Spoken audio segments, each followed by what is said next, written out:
하나님 말씀 시편 15편 1절부터 5절까지 우리 함께 합독하시겠습니다. 시작. 여호와여, 주의 장막에 유할 자 누구 오며 주의 성산에 거할 자 누구 오니이까? 정직하게 행하며 공의를 일삼으며 그 마음에 진실을 말하며 그 혀로 참소치 아니하고 그 벗에게 행악지 아니하며 그 이웃을 회방치 아니하며 그 눈은 망령된 자를 멸시하며 여호와를 두려워하는 자를 존대하며 그 마음에 서원한 것은 해로울지라도 변치 아니하며 별리로 대금치 아니하며 뇌물을 받고 무죄한 자를 해치 아니하는 자니 이런 일을 행하는 자는 영영이 요동치 아니하리이다. 아멘. 이 시편 15편은 다윗이 쓴 시편입니다. 그리고 질문과 답변으로 구성되어져 있어요. 그래서 1절이 질문입니다. 그리고 2, 3, 4, 5절이 1절 질문에 대한 답변, 이렇게 구성되어져 있습니다. 자, 질문 1절을 보면 여호와여, 주의 장막에 유할 자 누구 오며 주의 성산에 거할 자 누구입니까? 이렇게 질문을 합니다. 장막에 유할 자, 성산에 거할 자.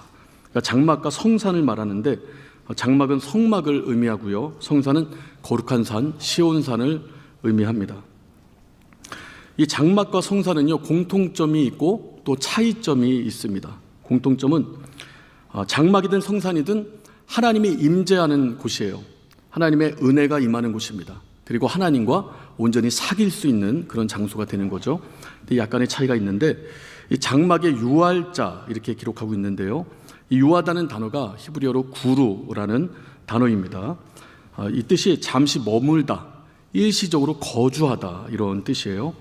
그래서 이 나그네가 여인숙의 여관에 잠깐 머물다가 또 갈 길을 가는 것처럼 잠깐 머물다, 이런 뜻입니다. 그래서 주의 장막에 유한다는 것은요, 우리 성도의 일생을 표현합니다. 우리 성도는요, 연약하죠. 그러니까 육체를 가지고 있습니다. 육체는 제한적이에요. 한계를 분명히 갖고 있죠. 무한하지 않습니다. 유한해요. 그래서 죽음을 맞이합니다. 육체를 흙으로 돌려볼 때가 온다, 이 말이죠. 그래서 육체는 아무리 건강을 위해서 몸부림쳐도 병에 들기도 하고, 또 내가 그렇게 조심한다고 해도 사고를 당하기도 하고, 그래서 육체의 마지막이 있다, 이 말이에요. 그 짧다면 짧고 길다면 긴 이 육체의 어떤 장막을 갖고 있는 우리가 신앙생활을 해 나가는 겁니다. 그래서 하나님의 임재를 누리는 거예요. 하나님의 은혜가 우리 가운데 충만히 우리를 감동하고 지배하는 겁니다. 그리고 하나님과의 온전한 사귐을 이어나가는 거예요.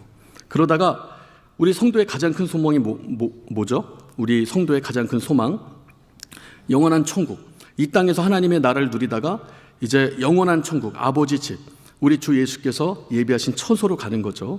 그래서 성산에 거할 자라고 되어 있는데, 이 거하다는 표현이요, 히브리어로 샤칸이라는 단어입니다.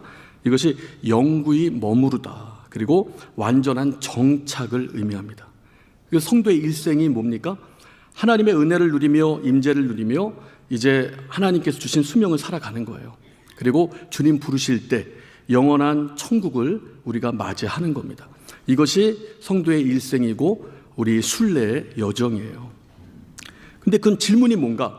이렇게 하나님과 사귐을 갖고 영원한 천국에 이를 자들이 과연 어떤 삶을 사는 자들입니까? 라고 묻는 거예요.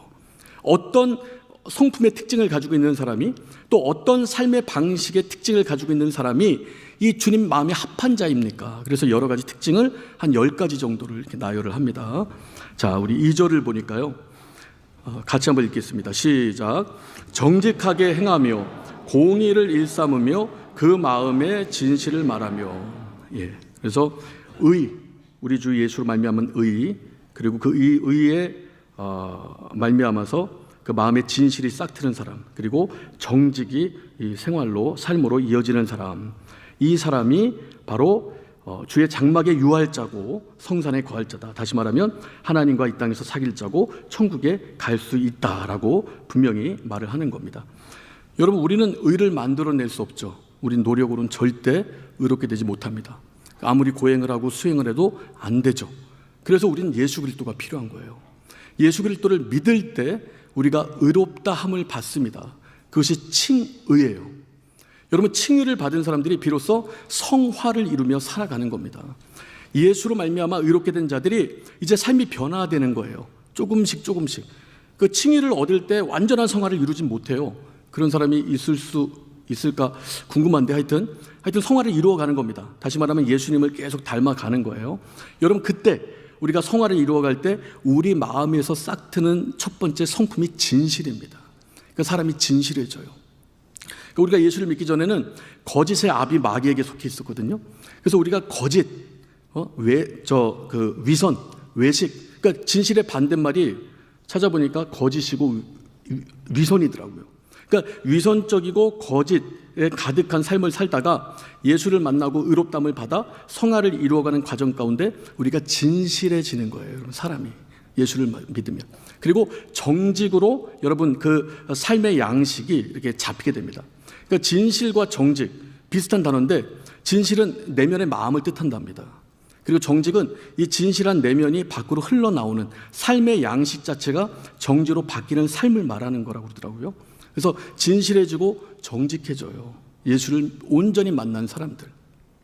근데 내가 예수를 만났다고 하는데 아직까지 내 삶에 거짓이 있고 위선이 있고 악독하고 악의적인 마음을 갖고 있고, 이 속이 아주 검은 속, 하얀 속이 아니고 아주 검은 속이 가득해서 이중적인 마음을 가지고 있고 어떤 면에서 하나님의 뜻과 반대로 살고 있다면 여러분, 이게 위험한 거죠. 그래서 성경은요, 이 거짓말에 대해서 상당히 무겁게 말합니다. 자, 우리 성경을 찾아볼까요? 요한계시록 21장 27절입니다. 다 같이 읽겠습니다. 시작. 무엇이든지 속된 것이나 가증한 일 또는 거짓말하는 자는 결코 그리로 돌아오지 못하되 오직 어린 양의 생명책에 기록된 자들 뿐이라. 그러니까 속된 것, 가증한 일, 거짓말하는 자 결코 하나님의 나라에 들어오지 못한다라고 성경은 분명히 명시하고 있습니다. 여기서 말하는 거짓말이 헬라어 푸시도스라는 단어인데요, 속임, 허위, 사기를 뜻합니다. 그래서 이 단어는 단순히 사실이 틀린 말을 한 경우를 말하는 것이 아니고요, 의도적으로 진리를 왜곡하고 사람들을 속이는 행위, 즉 하나님과 진리에 대한 반역적 태도를 가리켜요. 그러니까 여러분, 우리 거짓말도 종류가 많은데 하얀 거짓말이라고 그러죠. 선의의 거짓말. 그러니까 사람에게 어떤 도움을 주려고 하는 거짓말. 그러니까 이런 거짓말도 될 수 있으면 하지 말아야 되는데, 이런 거짓말이 이 거짓말에 속하는 것이 아니에요. 그러니까 이 거짓말은, 요한계시록에서 말하는 거짓말은 의도가 분명한 겁니다. 너무나 악독한 악의적인 의도를 가지고 사람을 무너뜨리고 회방하고 완전히 집어삼키고 짓밟으려는 이 아주 검은 속내를 가지고 접근하는 이리와 같은 이런 마음을 가진 거짓말이에요. 그러니까 예를 들면 우리 여러분, 이단 사이비들, 영혼 사냥꾼들이죠. 그들은 악독하고 악의적이에요. 그래서 자기가 구원자다, 내가 예수다 말하기도 하고, 내가 성령이다, 또는 내가 가르치는 말만 진리다, 이렇게 아주 선포를 합니다. 여러분, 이게 정말 악독의 정점에 있는 겁니다. 이런 사람들이 거짓말하는 사람들이에요. 또 우리 세상적으로 봐도요, 요즘에 전세 사기를 그렇게 많이 당한다고 하는데, 여러분, 전세금이 내 전부 재산이고 이것이 내가 여지껏 땀 흘려 벌어온 나의 전부인데 이것을 사기를 당해요. 그러면 살 소망이 끊어지는 겁니다. 실제로 자살을 시도하는 사람들도 있어요, 여러분. 근데 이 사람들을 사기친 사람들은요, 발 뻗고 잔다니까요. 이 마음에 짐이 없는 겁니다. 그러니까 너무나 악한 거고 너무나 악의적인 마음이 강력한 거예요. 그러니까 일부러 사람을 골탕 먹이고 힘들게 하는 겁니다. 이런 마음이 요한계시록에서 말하는 거짓이에요. 우리가 2020년 기준으로 이 사기를 쳐서 감옥에 갇힌 전과자들이 9만 명이라고 합니다. 근데 그 중에 12%가 자칭 기독교인이래요. 제가 좀 계산해 봤더니 18,000명이 나오더라고요. 그러니까 18,000명 정도가 나는 기독교인입니다, 그리고 사기를 치는 거예요. 그러니까 이 사람의 사정, 이 사람의 어려움 전혀 생각지 않고 사기를 쳐버리고, 너 죽어버려라 하고 사기를 쳐버리고, 자기 마음 편하게 나는 예수 믿으니까 구원받는다, 나는 예수님 안에서 천국 간다라고 자칭 기독교인이라고 자기가 말하고 다니는데, 여러분, 이 사람이 구원을 받을까요? 물론 하나님의 영역이에요. 우리는 확실히 알지 못합니다. 그러나 성경은 말해요. 속된 것, 가증한 일, 거짓말하는 자는 결코 그리로 들어오지 못할 것이다, 이렇게 분명히 말을 합니다. 그래서 여러분, 우리가 예수를 믿으면 칭의를 받고 성화를 이루어 갈수록 우리 마음은 진실해져요. 깨끗해집니다. 그리고 진실이 삶의 영역에서 정직으로 흘러나온다 이 말이에요. 이런 성품이 우리 공동체 안에 가득히, 각자의 심령 안에 가득히 넘쳐나기를 예수 이름으로 축원합니다. 자, 3절을 보니까 그 혀로 참소치 아니하고 그 벗에게 행악지 아니하며 그 이웃을 해방치 아니하며, 이런 말씀이 있는데, 이것은 이제 말에 관련된 거예요. 언어, 그러니까 함부로 말하지 말라, 이런 뜻입니다. 혀로 참소치 말라, 세번역 성경을 보니까 허물을 들치지 말라, 이런 뜻이에요. 그래서 여러분, 우리가 말은요, 그 사람의 마음판을 대변하는 겁니다. 그래서 말은 그 사람의 마음의 열매예요. 또 말은 그 사람의 마음의 창입니다. 그래서 여러분, 진실하고 정직한 사람은 말을 통해서 정직을 내고 진실을 내요. 근데 아직까지 거짓이 있고 악의적이고 악독한 마음이 사라지지 않은 사람은요, 말을 통해서 그 열매가 반드시 드러나게 됩니다. 그래서 말이라는 것이 참 중요한데요, 이 말 한마디로 사람이 여러분 죽고 살기도 합니다. 그래서 성경이 이렇게 말해요. 잠언 우리 18장 21절 보시면 이렇게 말씀합니다. 함께 읽겠습니다. 시작. 죽고 사는 것이 혀의 권세에 달렸나니 혀를 쓰기 좋아하는 자는 그 열매를 먹으리라. 그러니까 말 한마디가 생명을 살릴 수도 있다는 겁니다. 그리고 말 한마디가 생명을 죽일 수 있다고 성경은 단언해요. 그 혀는 여러분 단순한 그냥 근육이 아니에요. 이것이 생사를 결정짓는 도구가 되는 겁니다. 2011년에 한 여고생이 아파트 8층에서 이렇게 투신 자살을 합니다. 그래서 그 경위를 살펴봤어요. 부모들은 억장이 무너졌겠죠. 이 카톡방을 봤는데 16명의 이 친구들이라고 할 수도 없죠. 그들이 악의적으로 악독하게 인신공격을 하는 거예요. 부모를 욕하는 겁니다. 입에 담을 수 없는 말들을 계속 쏟아낸 거예요. 참다가 여러분, 그가 생을 마감한 겁니다. 그러니까 한마디의 말이, 한 문장의 글이 여러분 사람 인생을 송두리째 뺏어가기도 한다 이 말이죠. 그런가 하면 우리가 칭찬의 말, 칭찬은 고래도 춤추게 한다 그러죠. 우리도 칭찬 들으면 너무 힘이 나고 좋아요. 우리 아들이 자기가 볼 때 아빠는 그렇게 설교를 잘하는 축에는 못 든대요. 첫째 아들이. 근데 자기를 만나는 집사님들이 아빠 설교 잘한다고 한대요. 근데 얘가 결론을 내렸는데 저한테 뭐라고 하냐면, 아빠는 인복이 있는 것 같아요. 그 하나님이 그 복을 주신 거예요. 나한테 이렇게 얘기하는데, 저는 제가 열심히 준비하고 기도해서 설교를 한다고 생각했는데, 내가 인복이 있었구나. 새로운 사실을 깨달았습니다. 여러분, 우리가 칭찬을 받으면 기분이 좋아져요. 그리고 위로의 말, 격려의 말을 받으면요, 너무나 힘이 납니다. 그래서 서로에게 여러분 칭찬 좀 해주시기 바랍니다. 언어가 이 마음판을 드러내는 거울과 같은 거니까. 그리고 잠언 6장 16절 19절은 이렇게 이야기합니다. 우리 한번 읽어볼까요? 자, 시작. 여호와의 미워하는 것 곧 그 마음에 싫어하는 것이 6, 7가지니 곧 교만한 눈과 거짓된 혀와 무죄한 자의 피를 흘리는 손과 악한 계교를 꾀하는 마음과 빨리 악으로 달려가는 발과 거짓을 말하는 망령된 증인과 및 형제 사이를 이간하는 자니라. 자, 하나님이 싫어하는 게 7가지 있다는 겁니다. 근데 그 중에 우리가 다 비슷비슷하지만 다 악한 거지만 이 혀에 관련된, 언어에 관련된 것이 3번이나 등장해요. 17절 거짓된 혀, 그리고 19절 거짓말하는 망령된 증인, 그리고 형제 사이를 이간하는 자. 그러니까 여러분, 이간하는 사람들 잘 보면 이 거짓말을 섞어서 이간을 해요. 제가 예전에 이렇게 예배당을 담당할 때 한 분이 누구가 목사님을 너무 싫어한다는 거예요. 그래서 왜 나를 싫어하지? 근데 본인은 너무 안타깝다는 거예요. 그게 너무 안타까운 마음에서 알려준다는 거예요. 근데 시간이 지나고 알고 보니까 이분들은 저를 욕한 적이 없어요. 이분이 말을 꾸며내는 겁니다. 이렇게 거짓말로 여러분 사람을 이간하는 거예요. 이게 너무나 여러분 안 좋은 거죠. 그래서 성경은 이렇게 말해요. 자, 야고보서 3장 우리 8절 10절 한번 보겠습니다. 우리 함께 합독하십니다. 시작. 혀는 능히 길들일 사람이 없나니 쉬지 아니하는 악이요 죽이는 독이 가득한 것이라. 이것으로 우리가 주 아버지를 찬송하고 또 이것으로 하나님의 형상대로 지음을 받은 사람을 저주하나니 한 입으로 찬송과 저주가 나는도다. 내 형제들아, 이것이 마땅치 아니하니라. 우리가 예수를 만났고 칭의를 얻었고 성화되어져 가는 과정 가운데 있는데 아직까지도 한 입으로 하나님을 찬송하고 또 하나님의 형상대로 만들어진 형제를 저주합니다. 이게 마땅치가 않다는 거죠. 그래서 여러분, 변화를 받으면 사람들이 이렇게 예수를 만나면 변화를 받는데 어메이징 그레이스 여러분 찬송 아시죠? 그 작사가가 존 뉴턴입니다. 이 사람은 노예선의 선장이었어요. 그 입에서 나오는 말이 욕설, 조롱, 어떤 불경한 말들로 가득했답니다. 당시 선원들이 그를 배 안에 가장 악랄한 입이다 이렇게 불렀다고 그래요. 그는 하나님을 조롱하고 사람을 모욕합니다. 분노로 저주를 퍼붓던 사람이었어요.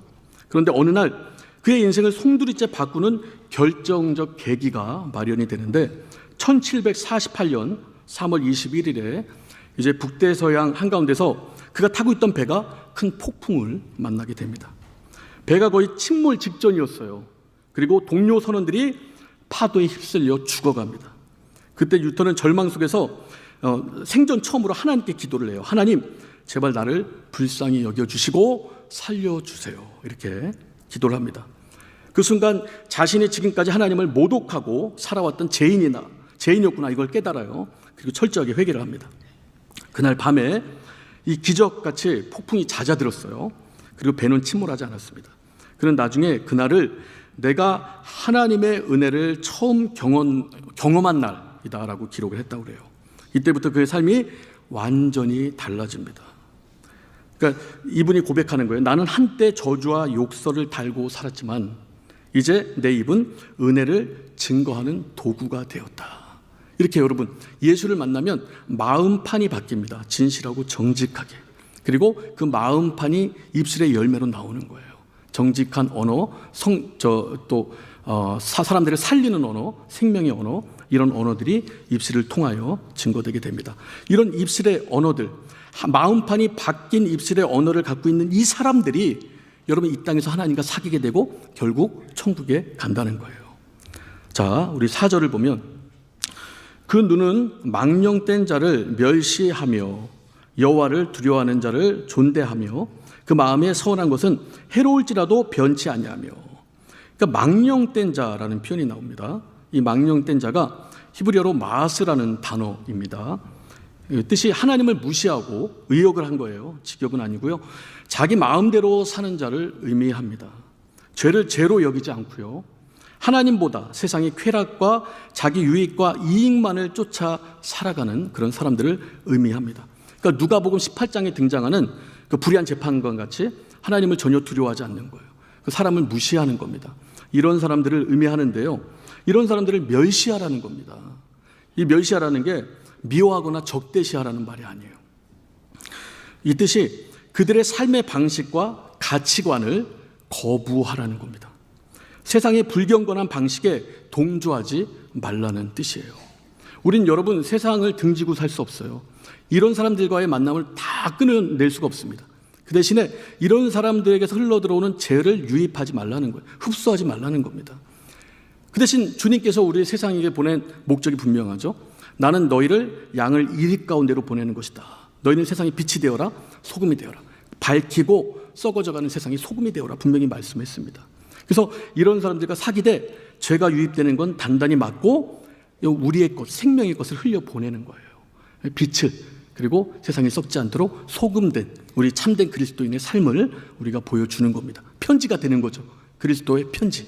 이런 삶을 살라는 겁니다.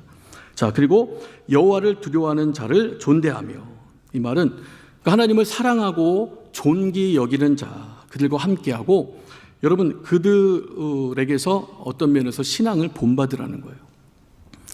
저는 이번에 신방을 갔는데 우리 예배당 한 집사님이 암 진단을 받으셨어요.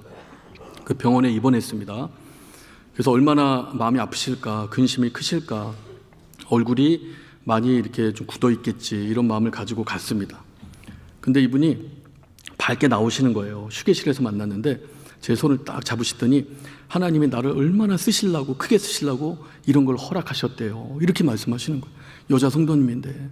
그리고 내가 그동안 바빠서 하나님 말씀을 읽지 못했는데 한 달 동안 입원을 해야 된대요. 검사, 여러 가지 검사 받고 치료 과정. 일단 한 달을 보는데 한 달 동안 말씀을 읽을 것에 대한 기대감이 있는 거예요. 저는 대화를 나누다가 집사님, 제가 오늘 집사님께 배우고 가네요. 제가 이렇게 말씀드렸습니다. 그러니까 여러분, 신앙은요, 믿음은요, 평소에는 잘 몰라요. 그 사람 믿음이 그 사람 믿음과 비슷한 것 같습니다. 근데 위기가 닥쳤을 때 그 믿음의 진가가 나타나요. 아주 새벽별 같이 그 믿음이 빛납니다. 뭔가 다른 거예요.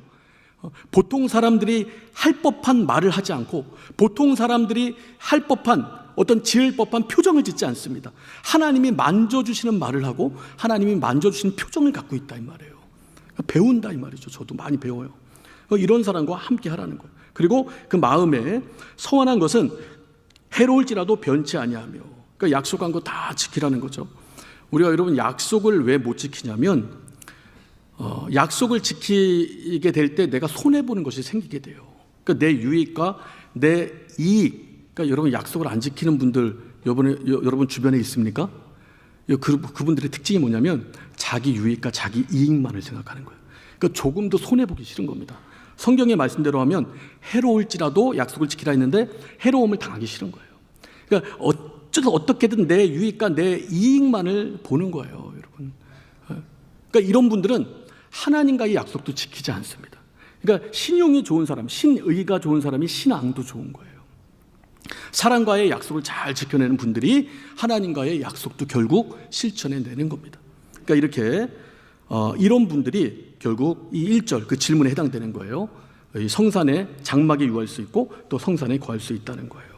자, 우리 5절 마지막 보면, 자, 별리로 대금치 아니하며 뇌물을 받고 무죄한 자를 해치 아니하는 자니 이런 일을 행하는 자는 영영이 요동치 아니하리이다. 그러니까 돈에 대해서 말하고 있습니다. 우리가 여러분 예수를 믿으면요, 돈에 대한 생각이 달라집니다. 예수를 믿지 않는 사람 99%가 돈이, 물질이 세상을 지배하는 그 돈이 여러분 내 주인이 돼요. 그러니까 돈은 수단과 방법이지만 그것을 사랑할 때 문제가 터지죠. 그러니까 나의 주인이고 우상이 됩니다. 근데 우리가 예수를 믿을 때 이게 바뀌는 거예요. 주인이 바뀌는 거예요. 자, 주님 말씀하십니다. 마태복음 6장 24절 한번 보겠습니다. 마태복음 6장 24절입니다. 자, 우리 함께 읽겠습니다. 자, 시작. 한 사람이 두 주인을 섬기지 못할 것이니 혹 이를 미워하며 저를 사랑하거나 혹 이를 중히 여기며 저를 경히 여김이라. 그렇죠. 두 주인을 섬기지 못해요. 하나님과 재물을 겸하여 섬길 수 없다는 거예요. 여러분, 우리가 누가복음 19장을 보면요, 삭개오가 등장합니다. 삭개오는 여리고의 세리장이에요. 여리고가 중요한데요, 여리고는 예루살렘에 들어가는 길목에 있습니다. 예루살렘은 절기마다 사람들이 모이죠.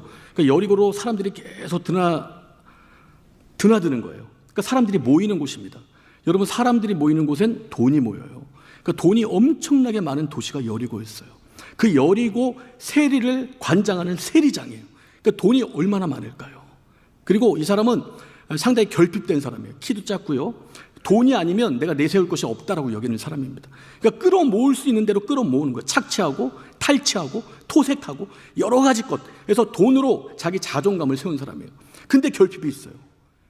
채워지지 않는, 돈으로 채워지지 않는 결핍이 있습니다. 근데 예수님이 오신다고 그래요. 그러니까 이 사람이 영적인 본능으로 아는 거예요. 이 결핍, 절대 이 세상 것으로 채워지지 않는 결핍은 주님만으로 채워진다. 주님을 만나러 가는 거예요. 키가 작으니까 뽕나무에 올라갑니다. 예수님이 발견을 해요. 삭개오야, 내려오라. 내가 오늘 네 집에 유하여야겠다. 여러분, 이 한마디가 이 사람에게 은혜가 됩니다. 예수님이 그 뒤에 말씀이 없어요. 뭔가 시킨 게 없습니다. 그런데 갑자기 내 재산을 가난한 사람들에게 다 절반을 나눠주겠습니다.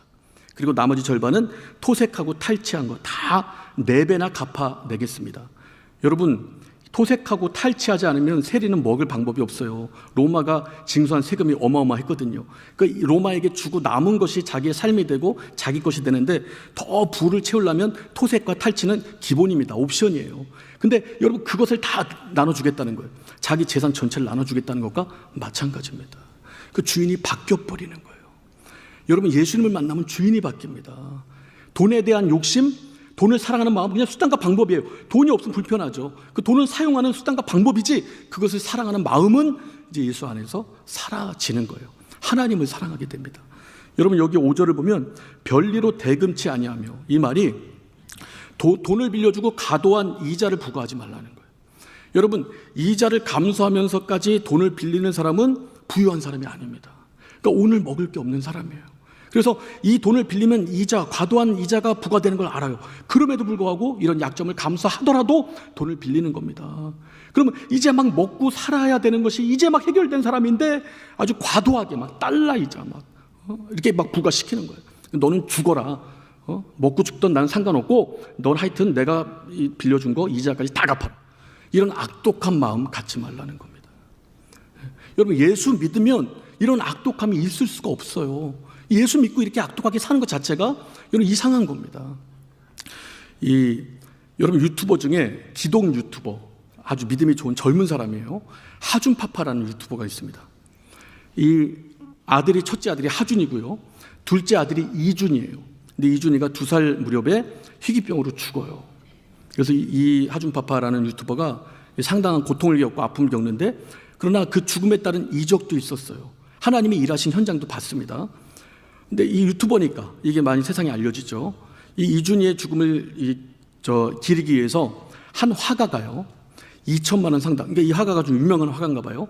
2천만 원 상당의 그림을 선물해 줍니다. 그러니까 이준이를 생각하면서 그림을 그렸고, 이 하준파파는 이 그림을 보면서 이준이를 생각하는 거예요. 이사를 하는데, 이사를 다 했어요. 그림을 이제 좋은 벽에다 딱 거는데 스크래치가 엄청나게 나 있는 거예요.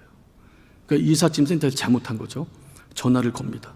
사장님한테 하여튼 막 속에 있는 말을 다 쏟아냈대요. 막 이게 나한테 어떤 그림인지 아느냐, 이 시가 2천만 원 막 이러면서 쏟아냈는데, 사장님이 얼음이 돼갖고 내가 어떤 식으로 보상하면 좋겠는가 말을 해보시라. 내가 보상하겠다. 이렇게 나온 거예요. 전화를 딱 끊었는데 마음이 불편해요. 그러니까 하나님께 기도를 합니다. 근데 하나님께서 어떤 마음을 주셨느냐, 다시 사장님께 전화를 합니다. 사장님, 이거 보상 안 해주셔도 되는데요, 제가 부탁이 있는데, 이 거래가 아니에요, 부탁을 해요. 부탁이 있는데 제가 다니는 교회 한 번만 나와주실래요? 그러니까 여러분 사장님 볼 때 이런 사람이 어디 있어요? 얼른 부탁 들어줘야지. 그 사장님이 알겠습니다. 다음 주에 그 교회를 간 거예요. 그분이 하루만 나오는 것이 부탁인데 은혜를 받아버린 겁니다. 그래서 이 교회의 교인이 된 거예요. 그래서 여러분 이 하준파파는 이 그림을 지금 볼 때마다 둘째 아들, 하나님 품으로 간 그 둘째 아들이 생각나고, 스크래치를 볼 때마다 그 사장님의 등이 생각난대요. 제가 예배를 가면 앞에서 그 사장님의 등이 보인답니다. 그러니까 돈 대신에 한 영혼을 얻은 거예요, 여러분. 이렇게 우리 주 예수 안에서 마음이 변합니다. 다시 말하면 여러분 주 예수 안에서 마음이 변한 자들, 칭의를 얻은 자들, 성화를 향해 달려가는 자들, 성경대로 하면 주의 장막에 유하면서 마지막에 이 성산에 거할 자, 천국에 이르는 자들은 여러분 진실과 정직해지고요, 그 마음판에 따라 언어가 바뀌고요, 삶의 주인이 바뀌어서 생활 방식 자체가 달라진다는 겁니다. 그래서 여러분 우리가 이렇게 삶이 믿음이 되고 예배가 삶이 되고, 그러니까 예배 하루 나와서 성공했다 이게 아니고요, 예배 성공을 우리 삶으로 가져가야 돼요. 그 삶에서 우리 그리스도인의 모습을 구현해내야 됩니다. 그래서 우리 모두가 그리스도인의 편지가 돼야 돼요. 할렐루야. 그런 삶을 사는 우리 모두가 다 되시길 예수 이름으로 축원합니다. 자, 우리 이 시간 기도하실 때 하나님 아버지 구원해 주시니 감사합니다. 이제 주님을 닮아 진실하고 성실한 삶을, 정직한 삶을 살게 하시고, 우리 언어가 변하게 하시고, 우리 삶의 영역에서, 삶의 자리에서 주님을 만난 자의 온전한 특징이, 선한 특징이 드러나 우리를 만나는 사람마다 예수 그리스도를 만날 수 있는 복을 누리게 하여 주옵소서. 주여 한번 부르고 간절히 기도합니다. 주여